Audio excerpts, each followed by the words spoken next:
friends, welcome back to my channel. This is CS Sakshi Singh Chauhan. Hope you guys doing well at home. कोविड-19 ने situation ऐसी कर दी है कि सब लोग घर में बंद हो गए. So stay positive, do your work whatever you want to do. So आज का हमारा टॉपिक है रिट्स. रिट पिटिशन फाइल करते हैं रेमेडियल जो रेमेडी इंडियन कॉन्स्टिट्यूशन ने हमें इंडियन सिटीजन्स को प्रोवाइड की कि कोई भी हमारे फंडामेंटल राइट्स को वायलेट करता है तो we have a remedy which is provide by our constitution of India. So जैसे सब जानते हैं कि इंडियन कॉन्स्टिट्यूशन में हमारे पास इंडियन सिटीजन्स को फंडामेंटल राइट्स प्रोवाइड किए गए हैं article 14 till article 31. So article 32 में उन राइट्स को प्रोटेक्ट करने के लिए हमें रेमेडी भी प्रोवाइड की गई है. Article 32 of the Indian constitution deals with the constitutional remedy that an Indian citizen can seek from the Supreme Court or High Court against the violation of his or her fundamental rights. तो आज हम Ritz के बारे में बात करेंगे. तो सबसे पहला क्वेश्चन अराइज होता है कि व्हाट इज़ रिट्स. तो रिट होती क्या है. Writ is a written order from the supreme court और the honourable high court commands constitutional remedy for the Indian citizens against the violation of their fundamental rights. Simple. एक written order है, या तो वो honourable supreme court पास करेगा या फिर high court देगा कि किसी का अगर वायलेशन हो रहा है फंडामेंटल राइट्स का तो उसको रेमेडाइज किया जाए. ठीक है. Let's see one by one कितनी हमारे पास रिट्स अवेलेबल हैं. There are 5 writs available provides by our constitution of India. First is habeas corpus, second mandamus, third prohibition, fourth salutary, and fifth is quo warranto. Let's see all the writs one by one. सबसे पहले बात करते हैं हम habeas corpus. It's a Latin name. इसका मतलब होता है to have the body of. Means this writ is used to enforce the fundamental right of individual liberty against unlawful detention.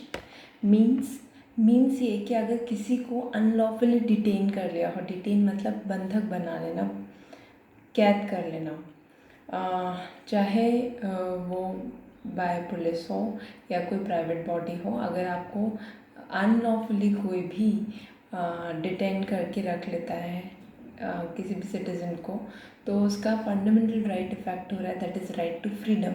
तो इस केस में वो पर्सन, वो इंडियन सिटीज़न कोर्ट के पास जा सकता है और habeas corpus के थ्रू वो अपने फंडामेंटल राइट को रेमेडाइज करवा सकता है.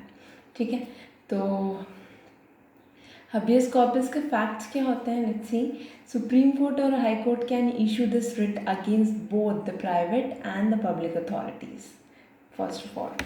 Second, habeas corpus can not be used in the following cases. First, when the detention is lawful. अगर पुलिस ने अरेस्ट किया है with the reason, with lawfully arrest किया है तो इस रिट का आप यूज़ नहीं कर सकते. डेफिनेटली आप ये नहीं कह सकते कि हमारा फंडामेंटल राइट इन्फ्लुएंस हो रहा है. ठीक है. Second, when the proceeding is for contempt of legislature of the court. ठीक है.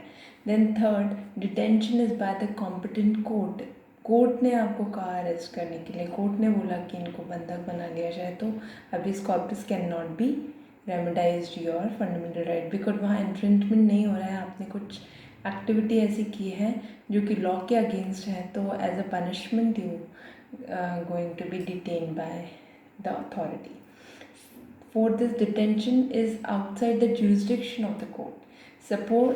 Suppose high court, Madhya Pradesh high court की बात करते हैं और आपको डिटेन किया गया है महाराष्ट्र में और आपने पिटीशन फाइल किया अगर मध्य प्रदेश हाई कोर्ट के पास तो वो उसकी जुरिस्डिक्शन से बाहर है तो ये रिट यहाँ पर एंटरटेन नहीं करेंगे.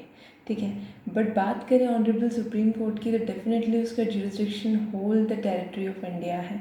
तो अगर इंडिया के बाहर आपको डिटेन कर लिया गया है तो भी ये रिट इंडिया में सुप्रीम कोर्ट एंटरटेन नहीं कर सकता.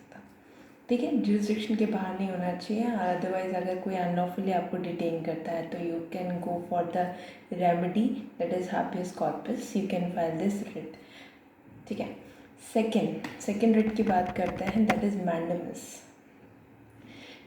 This is also a literal word जिसका मतलब लैटिन वर्ड जिसका मतलब होता है we command.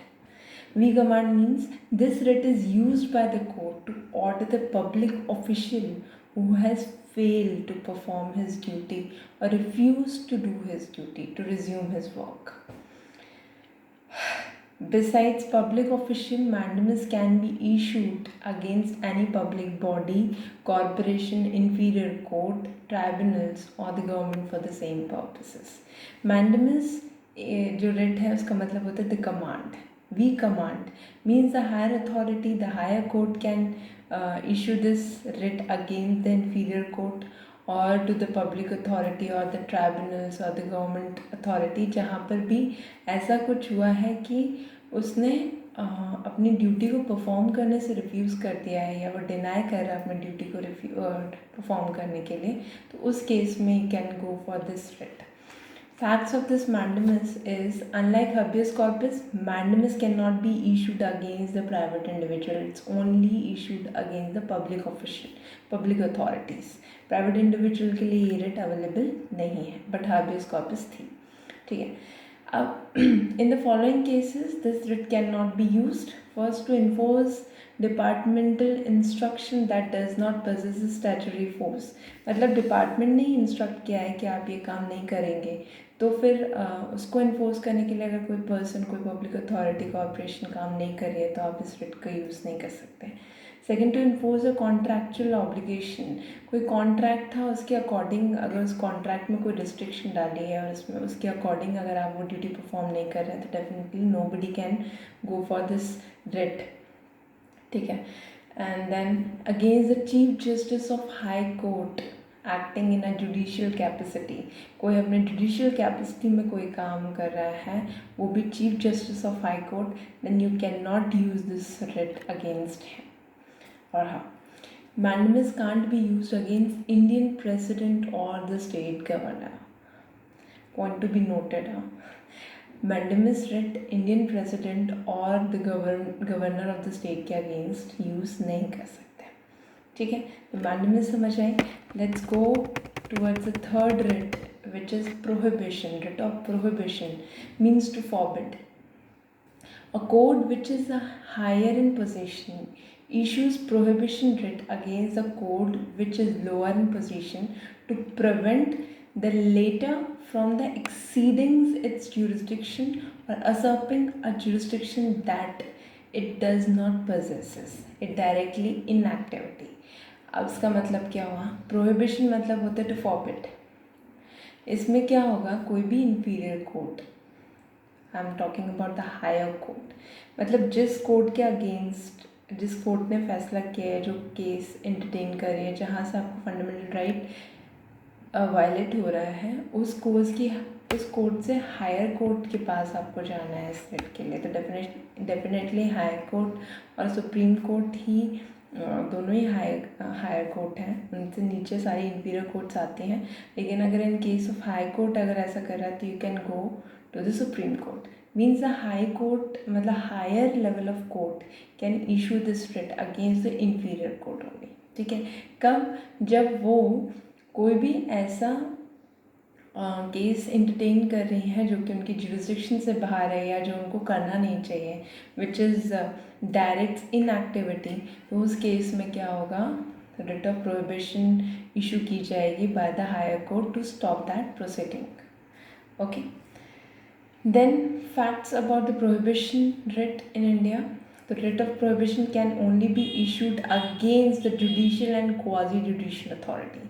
Judicial and quasi-judicial authority means judicial authority you can know, है ना, high court, supreme court and many of the courts जो भी हैं. लेकिन क्वाजी जुडिशियल अथॉरिटी क्या होते हैं? Quasi judicial authority means the tribunals. Tribunals India में बहुत सारे एक्ट्स ने अपने अपने एक्ट के अंदर एक क्वाजी जुडिशियल अथॉरिटी इस्टेब्लिश कर रखी है ताकि burden of high court can be transfer to these tribunals. So that they, वैसे भी इन ट्राइब्यूनल्स में एक्सपर्ट बैठते हैं उस फील्ड के। फॉर एग्जांपल कंपनीज एक्ट के डील करने के लिए NCLT फॉर्म की गई है, जैसे नेशनल कंपनी लॉ ट्राइब्यूनल। उस केस में क्या है, जो वहाँ पर जो जस्टिस बैठते हैं, जजेस बैठते हैं, जो बेंच बैठती है, these are expert about that field, that is company law. तो हाई कोर्ट पे ज़्यादा बर्डन नहीं आता, क्योंकि ऑलरेडी इतने केसेस पेंडिंग होते हैं, और फिर कंपनीज एक्ट के जा रहे हैं उनके पास, तो टैक्सेशन से रिलेटेड जा रहे हैं, तो उन सारे बर्डन्स को देखते हुए क्वाजी जुडिशियल अथॉरिटी अलग अलग एक्ट में स्टैब्लिश की गई है। ठीक है, तो इन क्वाजी जुडिशियल और जुडिशियल अथॉरिटी के अगेंस्ट ही ये रिट यूज़ की जा सकती है। आप सोचिए कि किसी प्राइवेट बॉडी या प्राइवेट इंडिविजुअल या पब्लिक अथॉरिटी कॉरपोरेशन के अगेंस्ट की जाएगी, तो नहीं, कोर्ट के मतलब जुडिशियल अथॉरिटी में ही इस रिट को यूज़ किया जाएगा। ठीक है, तो ये थी रिट ऑफ प्रोहिबिशन, जिसमें कि कोई भी इंफीरियर कोर्ट अपनी जुरिस्डिक्शन से बाहर जाकर कोई केस को एंटरटेन कर रहा है, तो वो केस को एंटरटेन ना करे, उससे एक ऑर्डर हायर कोर्ट उस इंफीरियर कोर्ट को देगी by the way of this writ of prohibition. ठीक है, next fourth writ, that is certiorari. Certiorari is also a Latin word which means to be certified or to be informed. This writ is against issued by the court of higher authority and to the lower higher authority court to the lower court or the tribunals, ordering them either to transfer the pending case with them to itself or to quash their order in case. It is issued on the grounds of excess of jurisdiction or lack of jurisdiction or error of law. It not only prevents but cures for the mistake in judiciary. Means कोई भी inferior court अपने jurisdiction से बाहर जाकर किसी case को entertain कर रही है, या फिर उसका जुरिस्डिक्शन था ही नहीं, या फिर कोई एरर हुआ लॉ में, तो इन सारे केसेस में जो है हायर कोर्ट उस इंफीरियर कोर्ट को इस रिट के थ्रू बोलेगी कि या तो वो केस ट्रांसफ़र कर दे वो उस कोर्ट को जिसका जुरिस्डिक्शन है एक्चुअल में, या फिर ऑर्डर देगी trash side the order of that inferior court. अब लोगों को बहुत कन्फ्यूजन होती है रिट ऑफ प्रोहिबिशन और रिट ऑफ सर्चुरी में। कन्फ्यूजन को मैं दूर करती हूँ, दोनों रिट्स में क्या फ़र्क है मैं बताती हूँ। प्रोहिबिशन में केस पेंडिंग नहीं है, उसमें ऑर्डर पास हो चुका है। ठीक है, तो उस केस में क्या कर रहे हैं, the court issued this writ against that and prevent the latter from exceeding its jurisdiction. ठीक है, तो इस केस में क्या मतलब, उस केस में ट्रायल स्टार्ट नहीं हुआ, और इस केस में या तो केस पेंडिंग है या फिर ऑर्डर पास हो गया। तो वहाँ स्टार्ट नहीं हुआ, उसे रोक रहे हैं प्रोहिबिशन में, और जहाँ स्टार्ट होकर या फिर ऑर्डर दे दिया गया है तो वो सर्चुरी है। इस सर्चुरी में क्या होता है, उस ऑर्डर को ट्रैश साइड कर देते हैं, या वो पेंडिंग केस बोलते हैं, ट्रांसफ़र कर दो उस कोर्ट को जिसका जुरिस्डिक्शन है। ठीक है, क्लियर।